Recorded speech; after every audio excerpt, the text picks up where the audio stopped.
مولانا حفیظ جالندھری جنہوں نے پاکستان کا قومی ترانہ بھی لکھا ہے، وہ حضرت سیدنا امام حسین رضی اللہ تعالیٰ عنہ کی شان بیان کرتے ہوئے اور واقعہ کربلا کو کچھ اس کے تخیل باندھتے ہوئے لکھتے ہیں: لباس ہے پھٹا ہوا غبار میں اٹا ہوا، تمام جسم نازنی چھلا ہوا کٹا ہوا، یہ کون ذی وقار ہے بلا کا شہسوار ہے، یہ ہزاروں قاتلوں کے سامنے ڈٹا ہوا، یہ بالیقین حسین ہے نبی کا نور عین ہے، یہ کون حق پرست ہے مے رضائے مست ہے، کہ جس کے سامنے کوئی بلند ہے نہ پست ہے،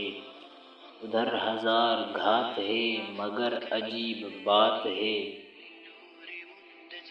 ادھر ہزار گھات ہے مگر عجیب بات ہے، کہ ایک سے ہزار کا بھی حوصلہ شکست ہے، کہ ایک سے ہزار کا بھی حوصلہ شکست ہے، یہ بالیقین حسین ہے نبی کا نور عین ہے، یہ جس کی ایک ضرب سے کمال فن حرب سے کئی شقی گرے ہوئے تڑپ رہے ہیں کرب سے،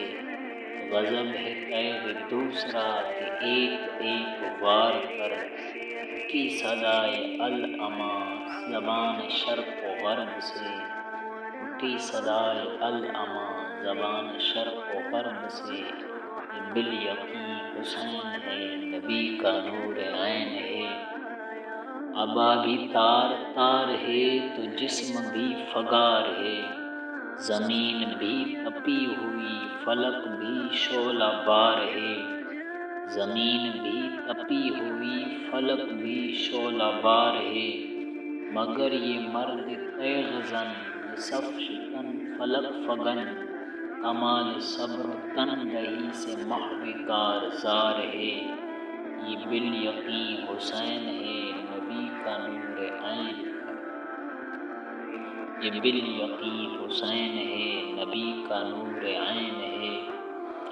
دلاوری میں فرد ہے بڑا ہی شیر مرد ہے،